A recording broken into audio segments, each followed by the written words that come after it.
അത് വായിച്ച പുസ്തകങ്ങളിൽ ഖുറാനാണോ ഭഗവത്ഗീതയാണോ ബൈബിളാണോ ഇഷ്ടം? അത് മൂന്ന് ഞാൻ ഒരുപോലെ കുപ്പത്തൊട്ടി കളയും, നോക്കുപോലും ചെയ്യത്തില്ല. കാരണം ഈ ഏറ്റവും നല്ല ഭരണഘടനയാണ് നമുക്കുള്ളത്, അതാണ് വായിക്കേണ്ടത്. ഈ മൈത്രേയൻ ഒരുപക്ഷെ ഇങ്ങനൊരു ക്രിസ്ത്യനിലോ ഹിന്ദുവിലോ മുസ്ലിമിലോ ആണ് ജനിച്ചിരുന്നെങ്കിൽ, അല്ലെ അപ്പനും അമ്മയും ഇങ്ങനെ വിശ്വാസം പഠിപ്പിച്ചാൽ വളർത്തിയിരുന്നെങ്കിൽ, ഇങ്ങനൊരു മൈത്രേയൻ ഇവിടെ ഇരിക്കുമോ? അവരെല്ലാവരും ഇതുപോലത്തെയൊക്കെ പഠിപ്പിച്ചതാണ്, അതെല്ലാം എടുത്ത് തോട്ടി കളഞ്ഞിട്ടാണ് ഞാൻ ഇരിക്കുന്നത്. പഠിപ്പിച്ചിരുന്നോ?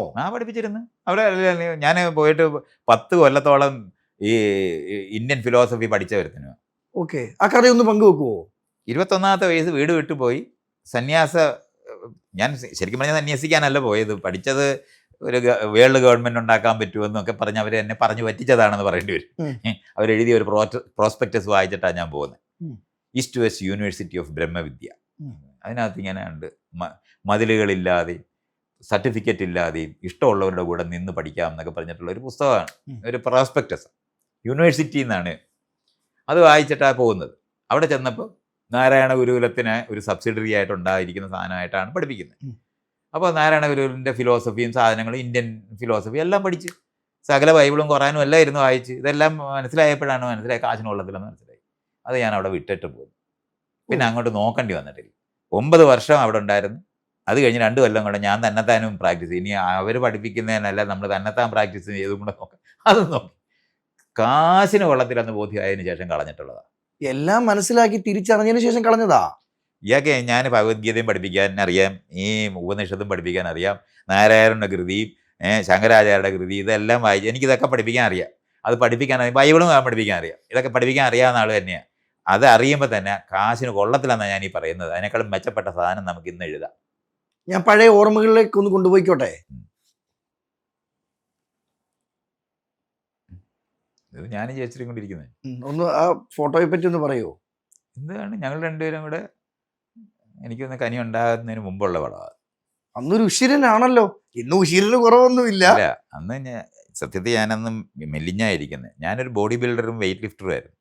എൻ്റെ ചേട്ടനുമായിട്ട് ചേർന്ന് ഹരിപ്പാട് ബ്രദേഴ്സ് ജിംനേഷ്യം എന്ന് പറഞ്ഞൊരു ജിംനേഷ്യം നടത്തിയിരുന്ന ആളാണ്. അന്ന് അതുപോലുള്ള കാര്യങ്ങളെല്ലാം ചെയ്യുമായിരുന്നു. ഞാൻ സ്പോർട്സ് ആക്ടിവിറ്റിയിലെല്ലാം ഉണ്ടായിരുന്നു. സ്പോർട്സിൽ ഏതിലൊക്കെ ഉണ്ടായിരുന്നു? ഞാൻ ഷോട്ട് പുട്ട് എറിയുമായിരുന്നു. പിന്നെ ഈ ക്രിക്കറ്റ് കളിച്ചിട്ട്, പക്ഷേ നല്ല കളിക്കാരൻ. ബാഡ്മിൻ്റൺ നന്നായിട്ട് കളിക്കായിരുന്നു. പിന്നെ അത്രയൊക്കെ കൊള്ളാവുന്നൊരു കളിയല്ല ക്യാരംസ് കളിക്കുന്നത്. ചാമ്പ്യൻ ആയായിരുന്നു കോളേജിൽ.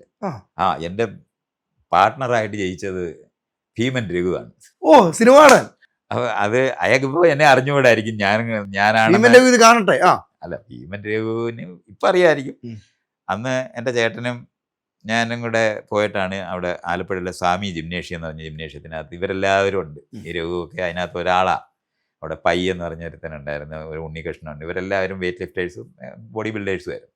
അപ്പോൾ അവരെയൊക്കെ കണ്ട് ഭയങ്കരമായിട്ട് ഇൻസ്പയർഡ് ആയിട്ട് ഞങ്ങൾ രണ്ടുപേരും കൂടെ ഹരിപ്പാട് ഒരു ജിംനേഷ്യം ആരംഭിച്ച് അതിനകത്ത് അവിടുന്ന് ഇഷ്ടംപോലെ ആൾക്കാരുണ്ടായിട്ടുണ്ട്. നാഷണൽ ലെവൽ വരെ ഉണ്ടായ ആൾക്കാരുണ്ട്. എന്റെ ശ്രദ്ധയിൽപ്പെട്ട 2 കമന്റ് ഞാൻ വായിക്കാം. ഇങ്ങനെയാണ് എന്നെ ചീത്ത കേൾപ്പിക്കുന്നത്. അല്ല, കൊടുക്കാനുള്ള മറുപടികൾ ഇപ്പം കൊടുക്കാം. ആ ഒരു സ്നേഹം ഉള്ളതുകൊണ്ടാ കേട്ടോ. ഓക്കെ. മൈത്രേയൻ ഒരു വിചാരമുണ്ട്, മൈത്രേയൻ രാജാവും ബാക്കിയുള്ളവരും മൊണ്ണകളും. ഞാൻ ഇതുവരെ വിചാരിച്ചിട്ടില്ല. എൻ്റെ മുന്നേ ഇരുന്ന് ഈ പഴഞ്ചൻ സാധനങ്ങളൊക്കെ ഈ ബൈബിളും ഖുറാനും ഒക്കെ എടുത്ത് കാണിക്കുവാണെങ്കിൽ മണ്ടന്മാരാണെന്ന് വിചാരിക്കും, അത്രേ ഉള്ളൂ. അല്ലാതെ ഞാൻ ഭരണഘടന അറിയാവുന്ന ഒരാളെ എന്നോട് ചർച്ച ചെയ്യുകയാണെങ്കിൽ ഞാൻ പറയത്തില്ല. അപ്പോഴാണത് പറയുന്നത്. ഈ കാളവണ്ടിയും കൊണ്ട് ഒരുത്തം വരുമ്പോൾ കാറുമായിട്ട് നമ്മൾ ഓടി കാറോ അല്ലെന്നുണ്ടെങ്കിൽ ഈ റോൾസ് റോയ്സ് കാറിനകത്താണ് നമ്മളിരിക്കുന്നത്. അപ്പോൾ ഒരുത്തൻ കാളവണ്ടിയാണ് കേട്ട് വന്നിട്ട് ഇതിനെപ്പറ്റി അഭിപ്രായം എന്ത് പറയുന്നത്, ഈ കാളവണ്ടിയാണോ കുതിരവണ്ടിയാണോ നല്ലത് എന്നൊക്കെ നേരത്തെ ഇയാൾ ചോദിച്ചില്ലേ? അതുപോലത്തെ ചോദ്യമാണ്. ഖുറാനാണ്, ബൈബിളാണ്, ഭഗവത്ഗീതയാണോ എന്ന് ചോദിക്കുമ്പോൾ കാളവണ്ടിയാണ് കുതിരവണ്ടിയാണെന്ന് ചേട്ടാ അതൊക്കെ എടുത്ത് തോട്ടിക്കളാ, നമുക്ക് പ്ലെയിൻ ഉണ്ട് ഇപ്പോൾ. നല്ല മറുപടി. ലാസ്റ്റ് ആയിട്ടൊന്ന് വായിച്ചോട്ടെ. സ്വന്തം മകളെ ജനിപ്പിച്ചു, ആ മകളെ 20 വയസ്സ് കഴിഞ്ഞ് വളർത്താൻ ത്രാണിയില്ലാത്ത നിങ്ങൾ എന്തൊരു തന്തയാണ്. 20 വയസ്സ് കഴിഞ്ഞ് വളർത്തുന്നമാർ, ഞാൻ അവന്മാരെ വിളിക്കുന്നത് മുണ്ണേശ്വരന്മാർ എന്നേ പറയുന്നുള്ളൂ. അതുകൊണ്ട് 18 വയസ്സാകുമ്പോൾ പൗരരായി കഴിഞ്ഞിട്ടുണ്ട്. അവരെ പിന്നെ വളർത്തുന്നത് മീൻ കറി വെച്ച് വറുത്ത് എല്ലാം കഴിഞ്ഞതിന് ശേഷം പിന്നെയും തീയിട്ട് വെച്ചുകൊണ്ടിരിക്കുന്നവന്മാരാണ്. അങ്ങനെയാണ് ഈ നാട്ടിലുള്ള വീടുകളിൽ മുഴുവനും സംഘർഷം. ഇത്രയധികം കുടുംബ കോടതിയിൽ ആൾക്കാർ പോകുന്നത് ഈ അമ്മയച്ഛന്മാർ ഈ പിള്ളേരെ വളർത്തിക്കൊണ്ടിരിക്കുന്നുണ്ട്. വീടുകളിൽ ഭാര്യ ഭർത്താക്കന്മാരും അടി മുഴുവൻ ഈ അമ്മയച്ചന്മാർ കാരണമാണ് ഉണ്ടാകുന്നത്. വളത്തിൽ തീരത്തില്ല.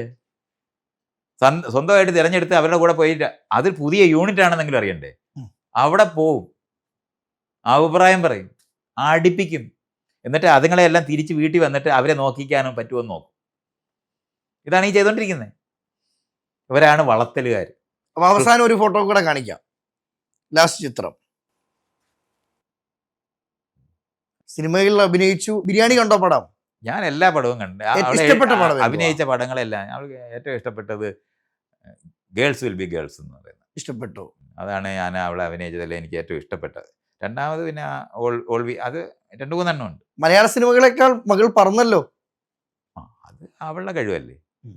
എനിക്ക് അഭിനയിക്കാൻ അറിഞ്ഞൂടാ. അതുകൊണ്ട് ഞാനുമായിട്ട് അതിനകത്ത് എന്ത് ബന്ധമാണ്? എൻ്റെ യാതൊരു കോൺട്രിബ്യൂഷനും അവൾ അഭിനയിക്കുന്നതിനകത്തില്ല. എപ്പോഴെങ്കിലും അച്ഛനെ വിളിച്ച് ചോദിച്ചിട്ടുണ്ടോ മകള്, എന്ത്? ഞാൻ അഭിനയിക്കാൻ പോയിക്കോട്ടെ? ആവശ്യമില്ല.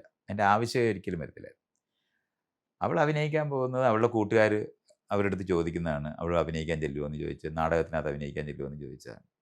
അപ്പോൾ അവൾ പോകട്ടെ എന്ന് ചോദിക്കുന്നത് എനിക്കെതിരെതിരും ഇല്ലാത്ത കാര്യമാണെന്ന് അറിയാവുന്ന കാരണം കൊണ്ട് അങ്ങനെ പ്രത്യേകിച്ച് ചോദിക്കുകയും പറയുകയൊന്നും വേണ്ടിയൊന്നുമില്ല. അവൾ പോയി അഭിനയിക്കുന്നുണ്ട്. അന്ന് തൊട്ട് അഭിനയിക്കുന്നുണ്ട്.